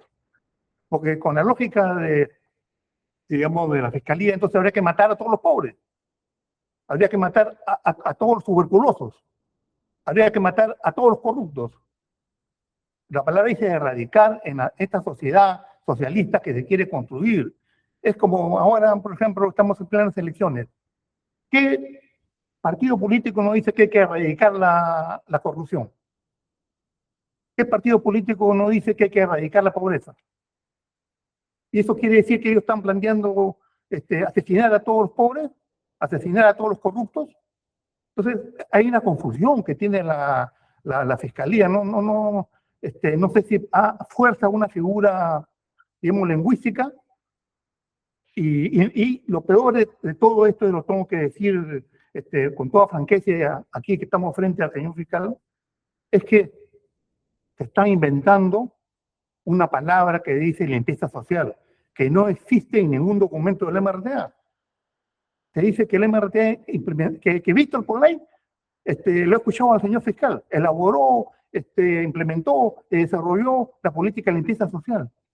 ¡Qué barbaridad! Digo yo soy un hombre que tengo una maestría, he estudiado en Europa, he estudiado en España, en Francia, como dicen, y conozco cuál es la sociedad, el temperamento de estas sociedades. Entonces, yo jamás podría yo plantear, pues, asesinar a los miembros de la comunidad LGTBIQ+. Pero más allá de eso, mire, la Fiscalía ha dicho que este segundo comité central se realizó el mes de agosto del 88. Ya. Y que estos documentos fueron publicados y conocidos por toda la sociedad. 50.000 ejemplares. Y en ese momento no estamos en pleno conflicto armado interno, no existían organizaciones de derechos humanos, no existían organizaciones LGTBIQ+, que defendían sus derechos, no existía la Fiscalía. Alguien alertó en ese momento de que la MRTA se preparaba a aniquilar a todos los homosexuales del país. Alguien levantó la mano y dijo, miren, aquí hay una política de exterminio contra los homosexuales. No, ocurre que después pasan 30 años y se descubre que sí, que el MRTA tiene una política homofóbica. Y lo digo con toda franqueza, esa lectura que hace la Fiscalía es una lectura homofóbica. ¿Por qué? Porque dice, lacras sociales igual homosexuales, lacras sociales igual prostitutas. No, señor fiscal, no es eso. Lo que estaba planteando el MRTA es construir una nueva sociedad con un hombre nuevo. ¿Qué era este hombre nuevo que el Che Guevara? Un hombre libre de la corrupción, libre del egoísmo, que esté influenciado por profundo amor a la humanidad. ¿Y de dónde recoge esa especie de hombre nuevo el Che Guevara? De su experiencia en Sierra Maestra, en la guerrilla, donde todos los compañeros convivían juntos, colectivamente, compartían los riegos, la lucha, la muerte, y también compartían el alimento, compartían la medicina, tenían que cuidar a los heridos. Ese espíritu que el Che Guevara vio en sus compañeros, quería transmitirlo a la sociedad cubana, pero decía ya ahora en nuevos términos, tiene que ser a través del trabajo, a través del arte, a través del amor. En ningún momento el Che Guevara en el libro que la misma Fiscalía en forma irónica lo presenta como prueba, no existe ningún término que dice ni de homosexual, ni menos aún fusilar homosexuales, no existe en absoluto, como no existe tampoco en ningún documento del movimiento revolucionario Tupac Amaru la palabra limpieza social. No existe tampoco ninguna fase, pero ni de casualidad, un tema sexual sobre los homosexuales. Es un absurdo. Y lo que a mí más me subleva es que nosotros en el MRTA hemos tenido compañeros que eran la comunidad LGTB, una fiscalía que es homofóbica, que no defiende los derechos de los homosexuales, sin embargo ahora quiere acusarnos a nosotros utilizando una bandera que ellos no están de acuerdo. Eso es lo más sublevante, lo que quiero decirle yo, y le hago ese llamado a la fiscalía que reflexione, ¿no? Porque están utilizando argumentos que no tienen ningún sustento. Es solamente teoría, elucubración, son cosas que imaginan con el propósito de ¿qué? De impedir la salida de Víctor Polay. Eso es todo lo que hay. ¿Qué hay detrás de fondo de eso? Impedir la salida. Y más aún, la Fiscalía sabe bien que cuando ocurrieron los hechos mal llamados gardenias, que dicen que era un café de ambiente, no existían cafés de ambiente en el Perú en esa época, por favor, menos todavía en provincia.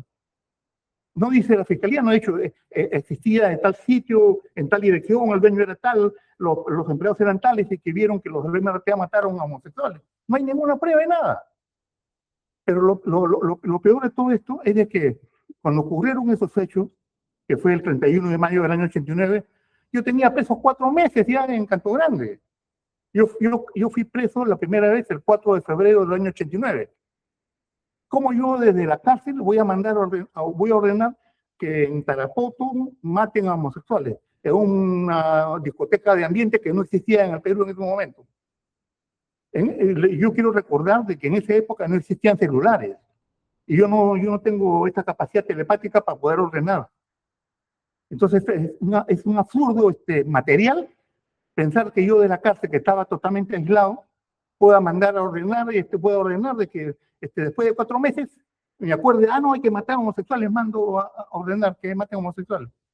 Es un absurdo material y un absurdo político, ¿no? Más aún, en el caso también, el cuarto caso, yo estaba preso ya. El famoso cuarto caso por el cual quieren pedir cadena perpetua y no lo hacen de casualidad, sino que ya en ese momento han descubierto un caso, lo han metido como sea, a martillo, a combo, han metido un caso, ¿para qué? Para que calce por la nueva ley de terrorismo que dio el señor Fujimori, que fue con cadena perpetua. Pero en ese caso yo estaba preso también, y estaba preso en peores condiciones todavía con el régimen de Fujimori. Estaba preso en Yanamayo, en el canal de Puno. Y de Puno, ¿cómo voy a mandar yo a ordenar que maten a un señor que dicen que lo mataron en Tarapoto? Es un absurdo material, un absurdo político de todo tipo, ¿no? No le encuentro yo racionalidad, señor fiscal, discúlpeme señor presidente, ¿no? Tengo que referirme a usted, ¿no? En estas acusaciones yo estaba preso y en condiciones terribles. Entonces, me parece que se esfuerza la figura con el objetivo de decir, no salga este señor, ¿no? Ahora, y sin embargo, se desconoce sentencias que ya están, como llaman ellos, ya ejecutoriadas. La honorable sala del doctor Talavera, él me condenó por todos los hechos del MRTA como autor inmediato. Y cuando se discutió el tema esto del mal llamado Gardenia, ¿qué dijo el doctor Talavera? La autoría inmediata, no hay autoría inmediata por estatus. Estoy citando textualmente, no hay autoría inmediata por estatus. Tiene que demostrarse que de la cárcel tenía el control de la organización y mandaba las directivas. Eso dice la sentencia del doctor Talavera y que fue confirmada por la Suprema. Pero ahora se desconoce. Pero más aún, yo le agradezco que cuando hablan de que el MRTA era una máquina, parece fina, de reloj suizo, ¿no? Que todo funcionaba muy bien. Pero yo le digo, el acuerdo de ese comité central, que es de agosto del 88, ¿cuándo ocurren los hechos del mal llamada Gardenia? Al año siguiente, en mayo, 31 de mayo del 89. Han pasado 9 meses. ¿Qué pasó? Que esta máquina perfecta en estos 9 meses no llevó adelante los acuerdos del Comité Central. Pero peor aún, solamente actuaba esos acuerdos del Comité Central, no eran del Comité Central, porque el Comité Central, como se sabe, es una organización nacional, sino que era un Comité Central de Tarapoto, porque los hechos todos son en Tarapoto, uno por año. 89, 90, 91, 92, uno por año. ¿Qué tal capacidad que tenía el MRTA operativa? Ese reloj suizo que marchaba así en forma implacable e impecable. Entonces, ¿cómo se explica eso? Y solamente en Tarapoto, y no a nivel nacional. O es que solamente en Tarapoto, supuestamente el MRTA mató homosexuales. Y en el resto del país, se sabe que el MRTA tenía algunas guerrilleras, tenía comandos en las ciudades, milicias, etc. ¿Qué pasó? ¿Por qué solamente en Tarapoto ocurrió? Y uno por año. Eso no tiene ninguna lógica, señor presidente, ¿no? Y entonces, para impedir la salida del señor Polaris, dice, ahora se ha descubierto que ya no es terrorismo, es delito de lesa humanidad, son 25 años. Pero resulta que terrorismo es peor, yo me he encontrado 35 años. Yo no conozco ningún miembro de las Fuerzas Armadas que han sido condenados a 35 años. Todos los delitos de lesa humanidad o asesinatos, crímenes, tienen máximo 25 años. Entonces, yo lo que veo es una actitud, me parece muy negativa, que va en contra de la legalidad, de querer impedir como sea la salida de Víctor Polaris, ¿no? Porque no hay pruebas. Todos los casos ya el señor abogado ha aclarado, ¿no? Más aún, me parece increíble, los únicos testigos directos que han habido ahí, el único que está ahí nombrado y fue interrogado por la fiscalía, que dice que él mató a estos señores en la mal llamado Gardenia, es un arrepentido que vive en el extranjero, que ha colaborado con el ejército y con la policía, que ha hecho profundo daño al MRTA. Señor Polay, ya vamos a pedirle que termine, señor Polay, porque ya lo hemos escuchado repetitivamente los mismos argumentos. Ya, yo quisiera, le pido tolerancia, discúlpeme que me exaspere porque yo tengo ya 35 años de prisión, ¿no?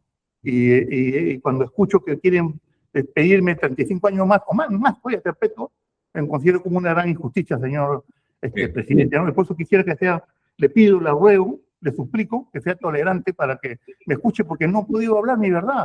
Nadie escucha lo que uno dice. Y no tengo ni siquiera acceso a decir a nadie, a ningún periódico, ni nada. Ya lo hemos escuchado, Ya que tengo de hablar, ¿no? Entonces, sí. Mire, señor fiscal. Ya lo hemos escuchado, señor Polay. Ya hemos entendido su punto también. Hemos entendido la posición que tiene respecto de los hechos y creo que este colegiado ya ha recibido la información necesaria para decidir. Vamos a... Señor presidente, yo quiero hablar del Sí. tema personal, porque no me han escuchado, porque dicen que yo me voy a escapar, que yo soy un desarraigado, que no sé qué. Esa es la parte más importante que estaba guardando yo, ¿no? Mire, señor presidente, yo tengo, aquí hay una cosa que yo lo podría decir como trampa. Se está queriendo igualar el año 89-90, cuando yo fugué del penal de Canto Grande, con 1926. Han pasado muchos años, varias décadas, no existe el MRTA. Yo cuando me escapé tenía 39 años. Ahora tengo yo 75 años, señor presidente. Y yo tengo mi familia, yo tengo una familia política, mi familia ha sido aprista, mi padre ha estado preso más de 12, 15 años. Entonces mi familia es unida y me ha venido visitando en el penal permanentemente. Y tengo una casa, que es la casa de la herencia de mis padres, donde voy a ir. Tengo una pareja del año 1912 que me viene visitando permanentemente todas las semanas a la base naval del Callao. No soy un desarraigado, no soy una persona que no tiene relaciones ni vínculos. Entonces cuando dice, se va a escapar, es un peligro. Mire, yo en el año 2000, cuando cayó la dictadura, después ante la Comisión de la Verdad y Reconciliación, después en el juicio, he pedido perdón a las víctimas, soy el único que he pedido perdón a las víctimas. He llamado a mis compañeros a incorporarse a la vida democrática del país. He dicho que el mundo ha cambiado, que ya no va la lucha armada. He buscado la reconciliación del país.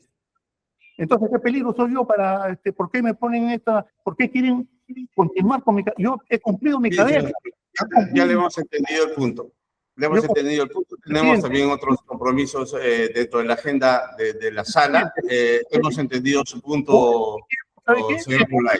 Señor presidente, lo que quiera yo es que se cumpla la legalidad, se respete el Estado de Derecho. Yo he cumplido mi pena, debo salir en libertad. Bien, bien, gracias. Es lo que yo entiendo que sucede aquí en el Perú. ¿O no hay Estado de Derecho entonces? Bien, gracias, señor Polay. Creo que ya se ha escuchado suficiente información por parte de este colegiado con lo que se va a resolver. Señor presidente, esta dirección de debates ha terminado. Gracias. Muchas gracias, doctor Odicio. La causa queda al voto. Lo que se decida será notificado en los domicilios procesales que las partes han acreditado. Buenos días, podemos desconectarnos. Permiso. Gracias, buenos días.